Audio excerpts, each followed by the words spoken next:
Bonjour, très content d'être avec vous et de vraiment louer le Seigneur ensemble. C'est toujours une joie de revenir à mes racines dans le Valais, qui a commencé avec Philippe et Willy et Brenda à l'époque, il y a quelques années maintenant. Donc c'est une joie, c'était à Saxon à l'époque, ma première visite. Et j'ai juste une pensée à partager avec vous ce matin. On va lire un texte tout à l'heure dans le livre de Marc, mais juste une petite réflexion d'introduction. Lorsque Jésus se leva le matin, avant de prendre son rillé poisson, pas le rillé, pas le poisson et chips, mais probablement le poisson et riz. Pour Jésus, c'était toujours la connexion avec son Père qui était important. Tout de suite, de dire, Papa, qu'est-ce que tu as pour moi aujourd'hui? Qu'est-ce que toi tu veux faire? Qu'est-ce que tu es en train de faire aujourd'hui?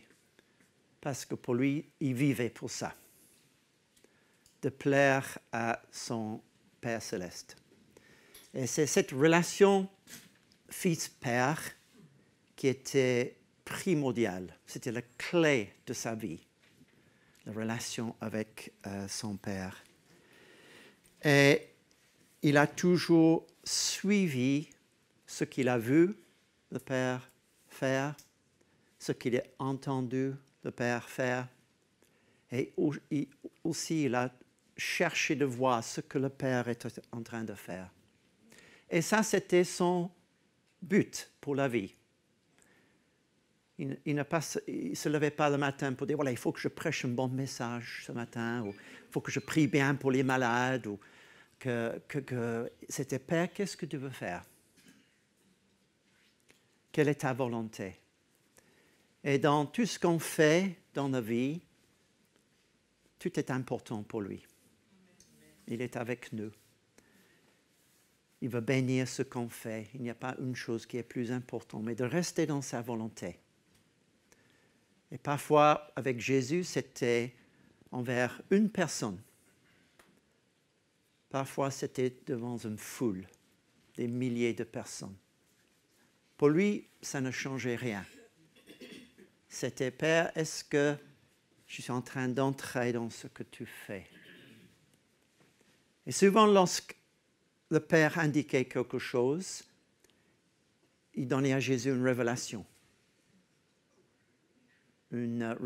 venant du ciel pour une personne, pour 20 000 personnes, pour nourrir les 20 000. C'était avec un petit commencement, poisson, pain multiplié. Parfois parce que le Père avait choisi quelqu'un, puis Jésus il avait reçu une parole de connaissance. Nathanaël, viens, je t'ai vu. Parfois, c'était pour dévoiler quelque chose dans le cœur de quelqu'un, le nom de quelqu'un. Parole de connaissance, parole de sagesse, parole prophétique. Parfois, des choses qu'il a partagées que personne n'a compris. Ce n'était pas le moment. Et c'était plus tard, avec le Saint-Esprit, ou parfois, il y a un moment dans le calendrier de Dieu où il y a une révélation qui vient sur quelque chose. On peut dire qu'aujourd'hui, on est en train de découvrir de plus en plus l'Église. Qu'est-ce que l'Église, le corps de Christ? Comment vivre l'Église? Les ministères, les 5 ministères, les dons de l'Esprit, etc., etc. Et parfois, il y a un certain timing de Dieu et nous entrons dans une nouvelle révélation parce que Dieu parle. Dieu nous donne une compréhension. Et parfois, c'est intéressant avec Jésus, parfois, il n'a rien dit. Parce que le Père était à l'œuvre. Et quelques exemples, même dans la conversion de quelqu'un qui a découvert Jésus. Parce que lorsque nous tombons amoureux avec Jésus, nous trouvons Jésus, c'est une question de cœur. Et le Saint-Esprit touche le cœur. Il touche notre vie intérieure. Parce que la vie intérieure, c'est là que ça commence. Ce n'est pas l'extérieur, c'est ce que je vis intérieurement avec Dieu ou pas avec Dieu. Je peux venir à l'église et sourire comme un chat, mais intérieurement, il n'y a pas encore la vie de Jésus. Il n'y a pas encore une vraie connexion avec lui. Le malfaiteur à la croix, en train de mourir, Jésus n'a pas dit grand-chose. Mais à un certain moment donné, le malfaiteur a dit, Seigneur, rappelle-toi de moi lorsque tu arrives au paradis.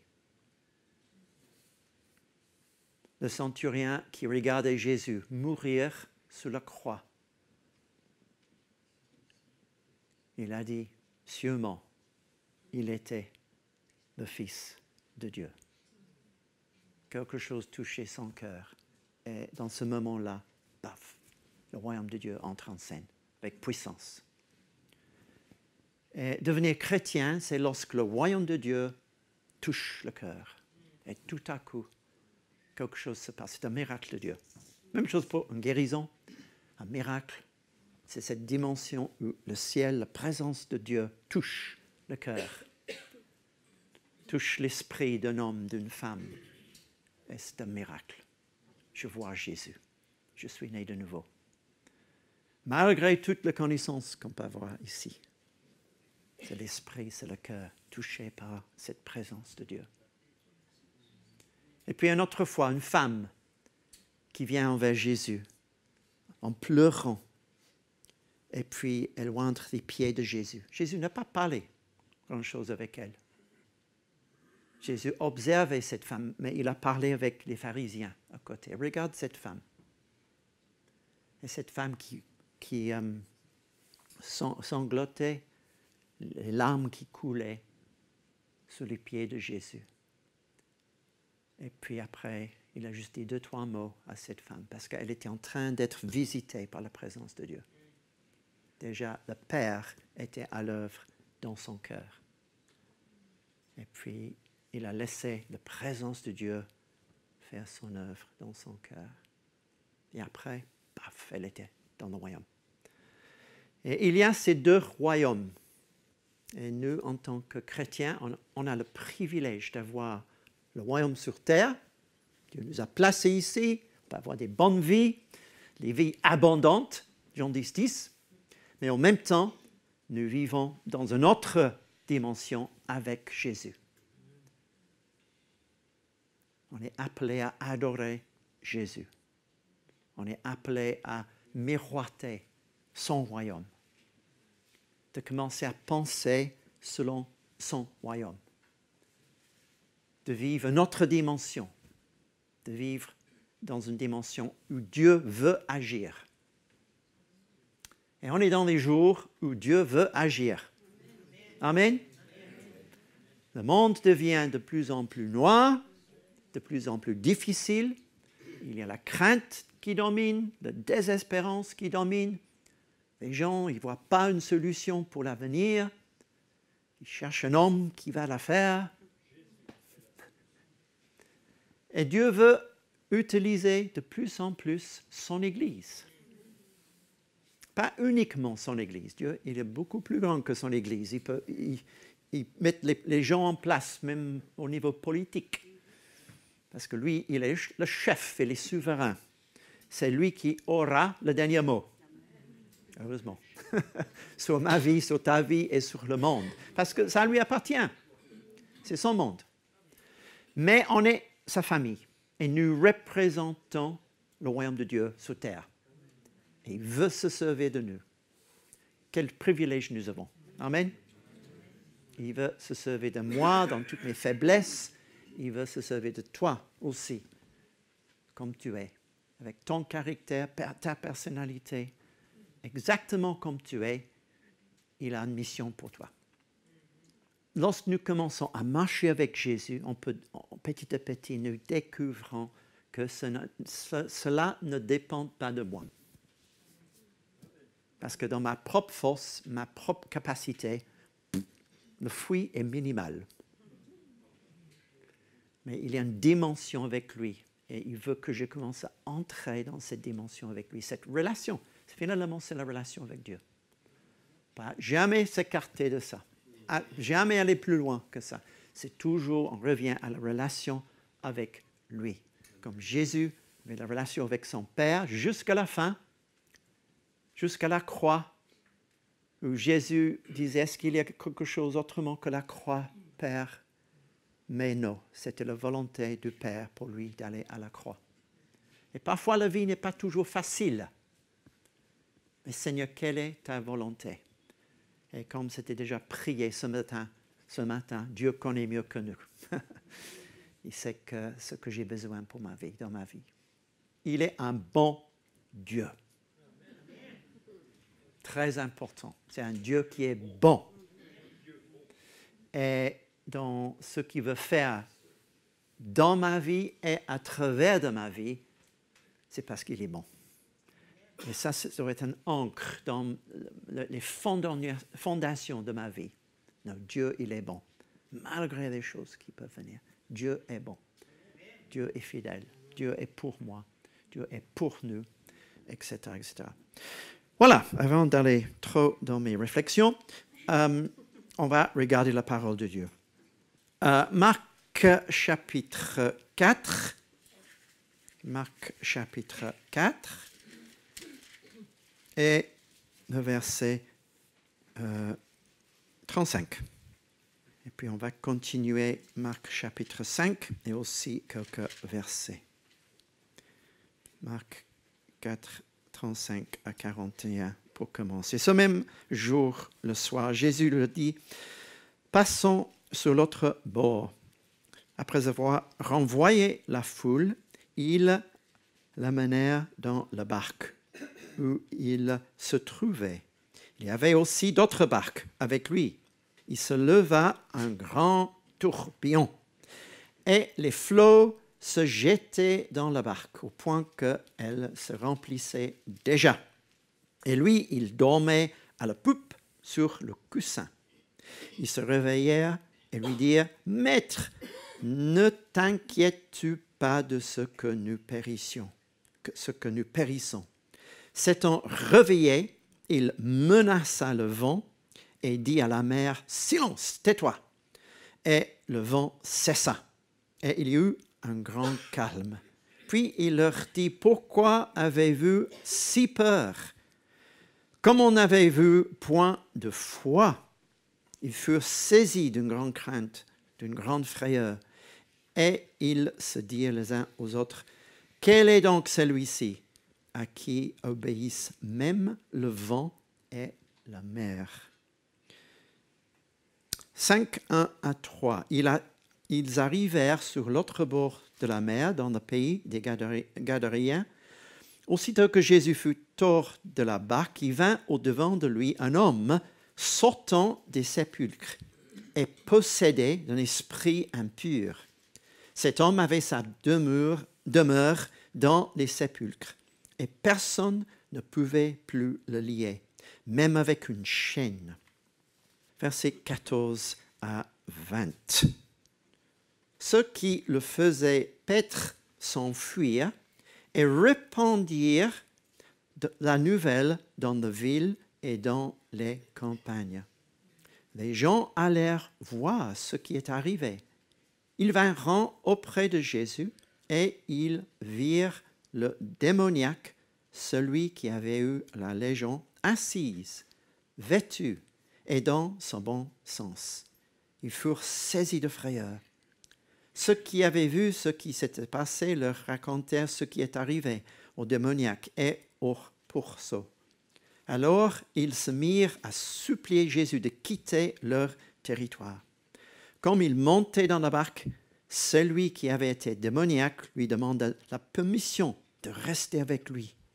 Jésus ne le lui permit pas, mais il lui dit, « Va dans ta maison vers les tiens et raconte-leur tout ce que le Seigneur t'a fait et comment il a eu pitié de toi. » Il s'en alla et se mit à publier dans le Décapole tout ce que Jésus avait fait pour lui. Et tous furent dans l'étonnement. Amen. j'ai mis ces deux histoires ensemble. Jésus était en train de former ses disciples pour l'arrivée du Saint-Esprit en Actes chapitre 2. Les disciples ne savaient pas du tout la mission de Jésus, ni qu'un jour, le Saint-Esprit viendrait tomber sur eux pour les équiper de continuer la mission que Jésus commençait. Et là, c'est un temps de formation. Parfois, Jésus, il a partagé avec les foules. Parfois, c'était juste avec ses disciples, des moments intimes avec eux. Et parfois, c'était juste lui avec son Père. Il a pris du temps pour écouter son Père, recevoir ce que le Père voulait faire. Et parfois, c'est des moments un peu intimes, plus intimes avec les disciples, avec une explication, avec une intimité qui était là. Parce qu'il était en train de former les 12 pour cette mission après. Et là, c'est un temps de test, c'est un temps que les gens commencent à comprendre qui il était. Ils ne savaient pas encore qui Jésus était.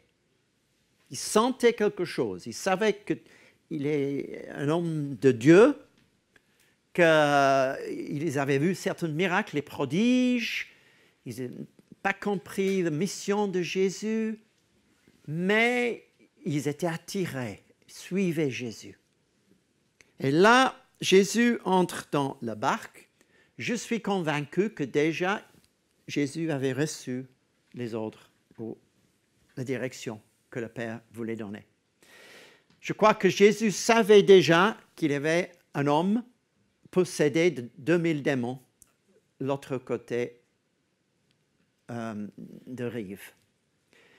Ils entrent dans le bateau, ils commencent à ramer. Et Jésus, il dort. Il est dans la paix. Pourquoi? Parce que sa vie intérieure est dans une communion parfaite avec le Père.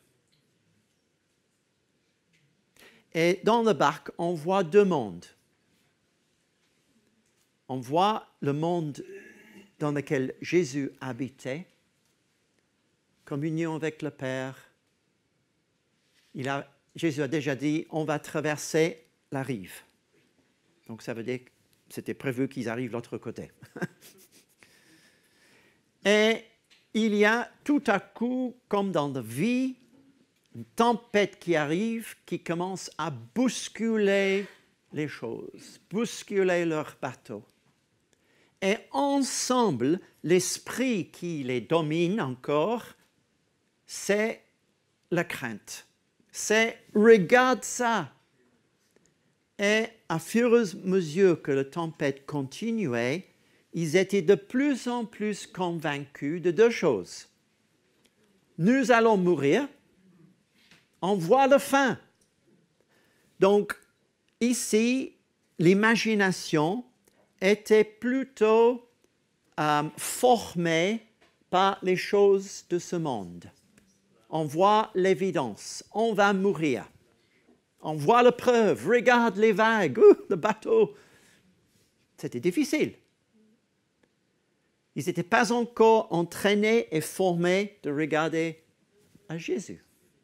Et lorsqu'ils regardaient à Jésus, la deuxième chose, c'est cet homme, il s'en fiche. Il dort, mais il ne voit pas, il n'est pas affecté comme nous. On ne comprend pas. Donc, c'est ça qui était dans leur pensée. Jésus, c'est intéressant parce que souvent, il est répandu aux pensées des gens. Jésus connaissait les pensées. Il ne nous a dit pas ce qu'il pensait à cette époque. Mais peut-être il pensait, ce Jésus, le Messie, mais qu'est-ce qu'il fait? Rien. Petit test. Lorsqu'on marche avec Jésus, Jésus nous laisse parfois pour trouver, afin qu'on puisse chercher sa face. La réponse est en lui. Il faut qu'on apprenne à chercher sa face. La solution est en lui quelque part. Pour développer des muscles. Mais dans ce processus, il y a quelque chose qui se passe dans l'esprit. J'apprends à placer ma confiance en lui et en lui seul. Donc les disciples commencent à crier et puis voilà. Il y a l'esprit du monde qui est là et puis on va mourir. Convaincu de ça, il réveille Jésus. Jésus! Ah! Et puis j'imagine que Jésus il dormait, mais en même temps, il avait un sourire intérieur, comme on dit. Mais il ne le montrait pas. Ah, oh, une tempête. Et puis Jésus, il a pris autorité, il parlait, et puis le calme est venu. Un petit test pour les frères. Et après, c'est intéressant, parce qu'il, dans les 3 évangiles, ces 3 réactions différentes, et où est votre... le peu de... Donc, il est en train de dire, vous avez quelque chose en vous que vous ne voyez pas. C'est là. La capacité est là. Et aujourd'hui, nous avons quelqu'un en nous qui est plus grand que ce monde. D'apprendre à marcher par la foi. Dieu, il est content lorsque son Église, lorsque chacun de nous, nous prenons des pas de foi. C'est agréable à Dieu.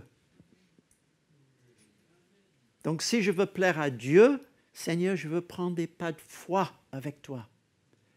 Et pas simplement de temps en temps que ça devienne un style de vie. Dans la vie chrétienne, parfois, on a de temps en temps des petites victoires, mais finalement, c'est un style de vie pour la famille de Dieu et pour ma vie aussi. Seigneur, tu es un Dieu qui habite dans cette dimension. Au secours, Seigneur. Mais incrédulité, Seigneur, pardonne-moi. Donc, il est en train de mettre en évidence quelque chose qui était dans leur cœur. Ils avaient besoin d'apprendre comment voir, comment penser, comment marcher par la foi, afin que lorsque le Saint-Esprit en Actes chapitre 2 arrive, ils peuvent commencer à agir dans cette dimension surnaturelle. La foi avec le Saint-Esprit, la présence de Dieu, les pas de foi, le domaine où Dieu habite. Il y a une discussion, ils adorent Dieu, il y a la crainte de tempête, il y a la crainte maintenant de Dieu. Qui est cet homme? On ne comprend pas. Encore dans le domaine qu'ils ne comprennent pas. Avec Dieu, il y a beaucoup de domaines. On ne comprend pas. Confiance en lui. Et maintenant, ils arrivent dans le pays de Gadaréen. Et là, c'est un autre tasse de thé. Ils arrivent avec les mousquetaires derrière lui qui tremblaient comme ça. Est-ce qu'ils sont prêts à affronter un homme avec 2000 démons? Non. La puissance des ténèbres possède cet homme. Et par le petit test avant, ils ne sont pas encore prêts. Plus tard, une fois remplis avec le Saint-Esprit, c'est un autre paire de manches. Et là, ils affrontent les puissances des ténèbres. Parce que c'est la présence de Dieu en eux. Mais maintenant, pouf! Et j'imagine lorsqu'ils ont vu cet homme, barbu, nu, sans dents, parler à peine la langue, ils avaient peur. Donc c'est une peur après l'autre peur. Peur de tempête, peur de Jésus, peur des démons.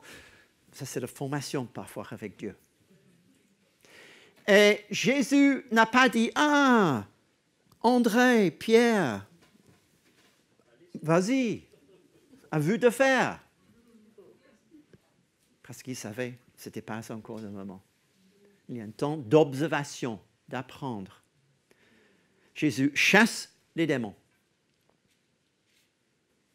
Il prend des choses en main et un grand miracle. Donc Jésus, avec un homme, il libère peut-être la région de cette influence qui dominait dans cet homme. 2000 porceaux dans la flotte. Et eux, ils ont peur maintenant. La ville est prise par la peur.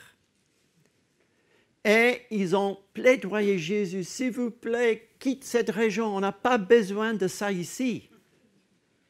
Tout notre argent est parti. Notre sécurité est partie. On n'a pas besoin de ça, s'il vous plaît. Go. Et l'homme qui est là, et c'est marqué qui est habillé et dans le bon sens, là, pour la première fois, il commence à pouvoir penser d'une manière normale. L'influence spirituelle, il est libéré d'un point, d'un esprit qui habitait son cœur, ses pensées, et pour la première fois dans sa vie, avec la présence du Saint-Esprit, il a une lucidité qui est là. Ah, la liberté pour la première fois. Libre. Et c'est Jésus qui amène la vraie liberté. Lorsqu'on est rempli avec Jésus, et c'est Jésus qui déborde, on a la liberté. Alléluia. Sa présence. C'est uniquement ça qui donne la liberté intérieure. Et cet homme, tout naturellement, il voit Jésus. Jésus, il a plaidoyé avec Jésus. Est-ce que je peux aller avec vous? Je t'aime, Jésus. Probablement la première parole qui sortait de sa bouche. Je t'aime, Jésus. Pour la première fois, quelqu'un a touché ma vie intérieure. Tous les autres, ils avaient peur de moi. Mais cet homme, Jésus, a touché par l'Esprit de Dieu, le doigt de Dieu, touché quelque chose à l'intérieur. Et c'est là que Jésus touche. Et il commence là. Son amour, sa présence, sa grâce. C'est là que l'œuvre de Dieu commence. Et je peux imaginer la scène. Il y a les autres 12 là en train de regarder cet homme qui, habillé maintenant, avec le coiffe partout. Il manquait des dents, barbu. Et est-ce que je peux aller avec vous?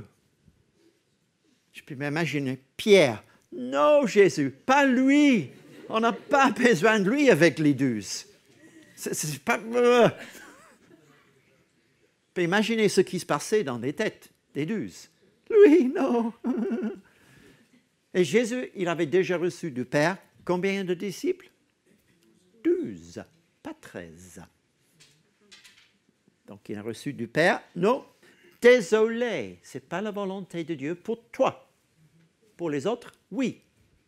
Mais toi, va dans ma décapole et commence à simplement partager ce que Jésus a fait dans ta vie intérieure. Et lorsque tu commences à partager ce que Jésus a fait dans ta vie intérieure, tu vas grandir.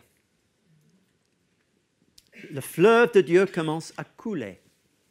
Le fleuve qui amène la vie. Parce que la vie était maintenant en lui. Et il a commencé comme l'histoire du pain avec le levain. Il était le petit morceau qui affectait le pain. Juste un tout petit peu. Jésus n'a pas besoin de grand-chose. Un homme, une femme avec un témoignage puissant peut affecter toute une région. Et il a commencé de partager. J'aurais bien aimé d'écouter son premier message. Jésus, Jésus, Jésus. Mais il a communiqué quelque chose venant de son esprit. Et c'est ça qui communique. Puissance de Jésus. C'est la puissance de sa présence. Plus tard, Jésus est revenu, quelques chapitres plus tard, et c'est marqué que la présence de guérison était avec Jésus. Et il y avait beaucoup dans la région qui ont été touchés par la puissance de l'Évangile. Alléluia. Et Jésus continuait avec les disciples. J'aurais bien été dans le bateau, le bateau qui traverse la Manche pour le voyage de retour. Les questions que les disciples ils auraient posées à Jésus, mais ce n'est pas écrit, on ne sait pas. Il faut imaginer. Alléluia. Amen. J'arrête là, juste pour vous encourager. La présence et la puissance de Dieu est la même aujourd'hui. Il veut parler, nous utiliser chacune. C'est son idée, l'Église. Et puis notre but, c'est d'avoir une relation avec lui et un désir intérieur pour marcher avec lui, avec cette aventure, le royaume de Dieu. Si je peux juste prier pour vous, que le Seigneur nous aide tous. Seigneur, merci pour ta présence qui transforme la vie. Jésus, je te bénis pour ton Église ici. C'est ton Église, Jésus. Et je prie pour ta présence maintenant, de toucher chacun, chacune. S'il y a des prisonniers ce matin ici, Saint-Esprit, viens libérer par ta présence. Sois libre. Dans le nom de Jésus, la liberté. Par ta décision pour Jésus, tu peux libérer sa présence dans ta vie. Je te bénis, Seigneur. Je te bénis. Merci.